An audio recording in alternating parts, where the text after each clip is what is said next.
Welcome to Child Talk. Today we have two wonderful women joining us. They're sibling rivalry experts, Mara Jenkins and Kaylee DiMatteo. Please give them both a warm welcome. Hello. Hi. Welcome, ladies. It's so good to have you. It's a real pleasure. Hi. I'm so excited. How are you both? Thank you.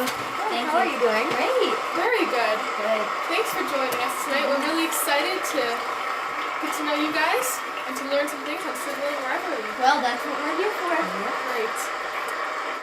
First off, I think we're all wondering, what is sibling rivalry? Well, sibling rivalry is the jealousy, competition, and fighting between brothers and sisters. Rivalry often starts after the birth of the second child, and it usually continues throughout childhood. So you're probably asking yourself, why risk having more than one child? Well, How's your children's relationships will become close over time, and they will eventually work out their rivalry. There are many causes of sibling rivalry, but only a few are common in every household. Your children are trying to define who they are as a person and create individuality. Also, they think that their sibling is getting more attention from their parents, so children's age definitely affects the rivalry, you know. Some other causes are children think that a new baby will threaten the relationship between them and their parents. So they might start fights if they're tired, bored, hungry. You never know. And, the last common cause would probably be stress to the parents' lives. That normally causes it a lot. It makes the children get less attention from their parents, so. For the next segment on our show, we asked our Twitter followers what they wanted to know. Sydney Granville from Connecticut said, "Now that I know what sibling rivalry is, how can I get my kids to get along?" Well, it may seem impossible, but there are ways to make them get along. There are also many basics that you should know, such as don't play favorites. You know, it always causes big problems. Yeah. Don't compare your children. Enjoy all of their talents. Pay attention to patterns and conflicts. And make sure they know the difference between being fair and being equal. Right. And when resolving conflicts, do not yell or lecture. That's a big problem. It doesn't let the kids know what you're trying to tell. They're just focusing that you're upset. Let each child tell their side of the story. You might get two completely different things. Don't let one child go. That's like playing favorites. Yes. Hold each child equally responsible and try to encourage win-win negotiations. Yes, and only intervene when there are dangerous fights. Hey, can I interrupt for a second? I have a quick question. So if they're just having like a normal, just verbal fight, you're supposed to just let them work it out by themselves? Yes, definitely. Beware of sibling abuse, and if it does occur, seek professional help immediately. You do not want that to continue.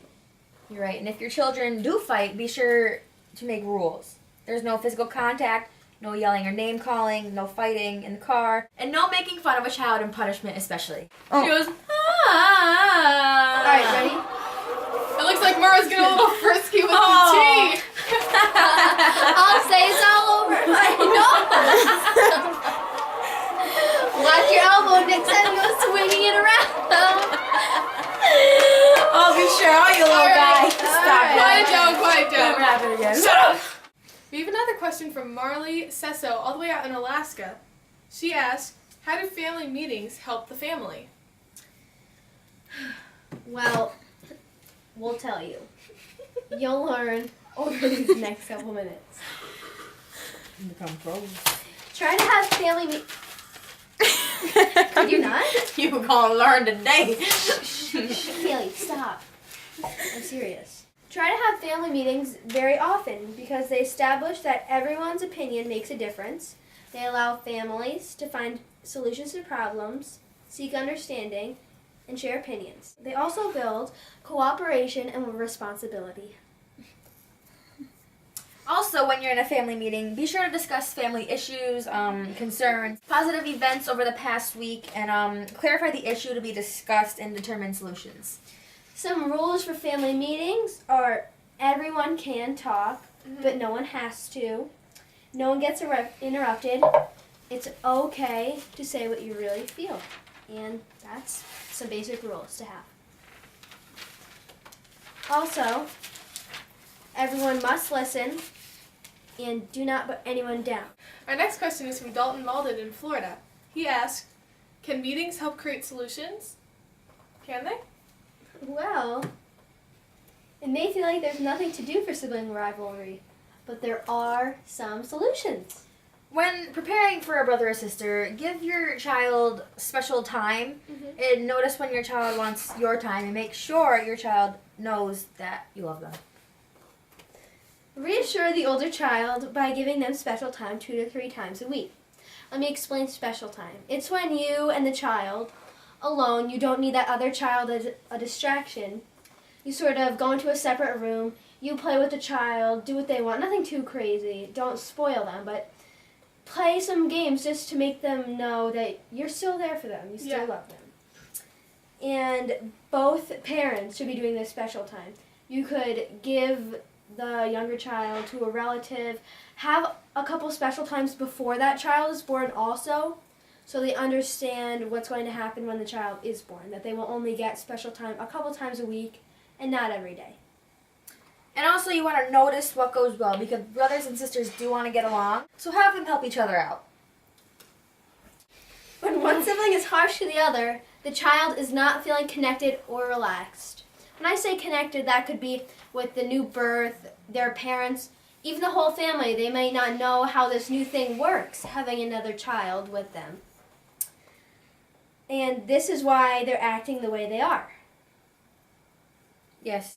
Stop the child by being firm but gentle. Stay with the child and keep them close. And definitely try to use a little yelling and criticism. Okay. I think that answers that question. May I just say thank you to the crew of Child Talk Oh, wonderful. for getting delightful. me this great peppermint tea. I love it. You're well. It's all the way from China. The field's in China. Oh my. What's this lemon water from? That lemon water? Just keep in mind, when the hurt has already happened, make sure no more harm can be done. And apologize to your child. This may seem odd, but after your children fight, say to your children, I'm sorry that I couldn't get here quicker. I'm sorry that this happened. Why would you feel this? Try to understand where your child is coming from. Yes. Your child is good, so remember that all children get upset sometimes, and just be sure to listen to all your children from time to time. Right, you want to do it not once a month, once a year, just once a week. Time to time. Yeah. Do it. At least once a week. Our next question is from little Mindy Flower from San Francisco. She's only 8 years old, guys. Only 8. She asked, is it possible for adults to have sibling rivalry? Well, many people think that sibling rivalry is a childhood problem, but it can carry into adulthood. Adults will try to get rid of the relationship between them and their sibling. By emphasizing the relationships between them and their others. Many adults feel that this is the way it's supposed to be, and they would rather be around people who treat them with respect, like a friend, someone who's more than a friend, you know. Yes, twins especially are definitely more likely to have sibling rivalry. They fight over silly things such as like first birth, who was born first, who had the first words, silly things like that. And the parental comparison with twins often leads to rivalry. Spouses affect sibling rivalry because they can destroy the relationship between a brother or a sister. Also, business can destroy. Say if someone gets married to a businessman and their sibling tries to use some of their talents, they get involved with business, money gets involved, and that fails, that can cause a big fight, and then the siblings may never even speak again. Someone's focus maybe will change from their sibling to their spouse. That leaves the spouse feeling kind of in the dust. They feel very neglected. Also, the siblings and spouse might not get along because spouses can be controlling of their new husband or wife. Physical abuse is definitely not an answer. When it comes to things such as excessive name calling and when siblings are rude to each other, it can be seen as sibling abuse, and so this is just another form of the sibling rivalry. Right. Well, that's all we have for you today. We really hope you enjoy. Oh, I did. We learned so much. Thank you guys Thank so you so much for coming out having. tonight. Take It's care. so great seeing Take you. care. It was wonderful being here. Thank you, everyone. All right, guys, that's all we have for tonight on so nice Child having Talk. you. Tune in next time. And good night. Bye.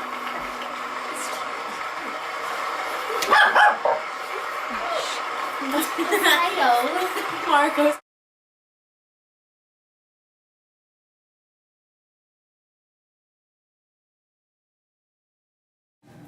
Hi, I'm Mara Jenkins. Today on Child Talk, we will be discussing sibling rivalry problems with Sarah White. Please excuse that last hiccup. Please come in here, Sarah. Crowd?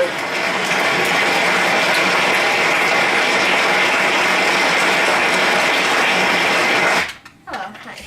I'm a mother of 2 boys, and their names are John and Matt. John is older, he's 6 years old, and Matt is 4. The problem is, Matt wants to be just like John. Oh. He copies everything he does. It's like, it gets John miserable every day. Like, he lashes out, it causes fights. It's horrible. What can I do? Tell me, wait, first before I start, is there ever any crying tantrums of that? Yes. Ugh. Well, this is a common problem between kids that have such close ages. But you do need to have some separations between the kids. For example, if John is doing something and Matt tries to join in, say, Matt, no, you can't do that. That's John's thing. He's doing that right now. You can do something different. Let him do a different activity that's more suitable for his age. Keep in mind that John is 2 years older than Matt. Matt's only And 4. 6 and 4 are very different. Yes, very Very different. I like this advice, but that is not where the trouble ends. Oh, John goes to bed at around 9 o'clock right. on the weekends only. Okay. And he'll wake up at around 7 a.m. to get a full day in. Right. But- younger kids usually do wake up earlier. And his little brother, Matt, wants to stay up with him until 9, but he can't wake up at 7 then. And it gets John very mad that he wants to stay up with him. Right. Right. It's just terrible.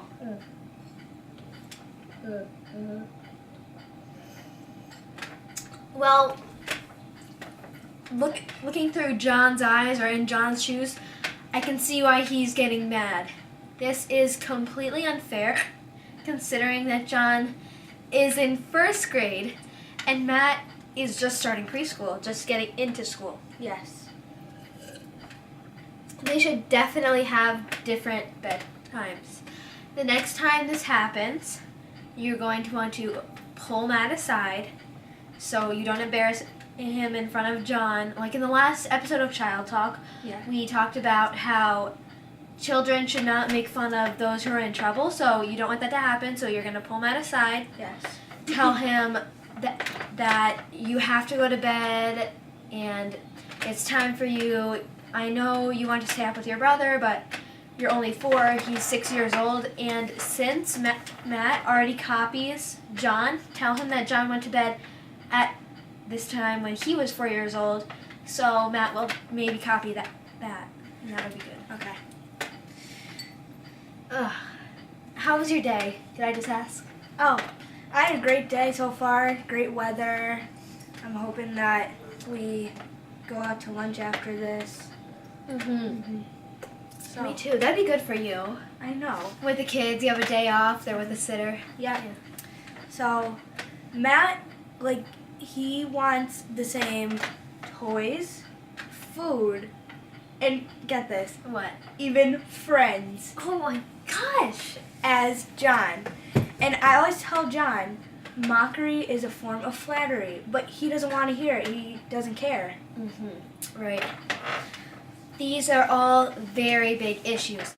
A solution for food is at snack time, give them both different snacks. Don't give them both the same thing. So when Matt asks, could I have the thing that John has, say, no, I'm sorry, you have to eat your snack because John's snack is only for older boys, and you can't have that yet. You have to wait until you're 6. That doesn't mean never give it to him. You can, just Yeah. for this time. and then tell Matt that John ate that food when he was also 4 years old. As for toys, have Matt have his separate toys, John have his separate toys, and have a group of toys that they both share. They're only allowed to use each other's toys when the other one gives permission. Okay. And as for friends, Matt should only be around John's friends if he allows it or if he needs to. If you're at the park and you can't stay with Matt and John and his friends are running around, just have John keep an eye on him. But other than that, unless John wants him to be there, he should not be there. Okay. I love all of the tips that you gave me. I'm definitely going to put them in action. Oh, thank We you. had a great talk. I loved being here. Yeah, me Thanks too. for having me. Could I just ask, is there anything else that these boys share in similarities? Birthday months, anything like that? Well, their birthdays are actually very close, only 2 weeks apart. Oh, that's also a problem? Yes, so when the first birthday comes around, which is Matt's birthday, he gets some toys. Right. But then when John comes, if he gets a different toy that maybe Matt wanted, Right. he throws a tantrum. See, this is bad. This is very bad, but you know what you can do with that? So you said that Matt gets it, so you keep the toys separate because these are their separate toys that I was talking about earlier.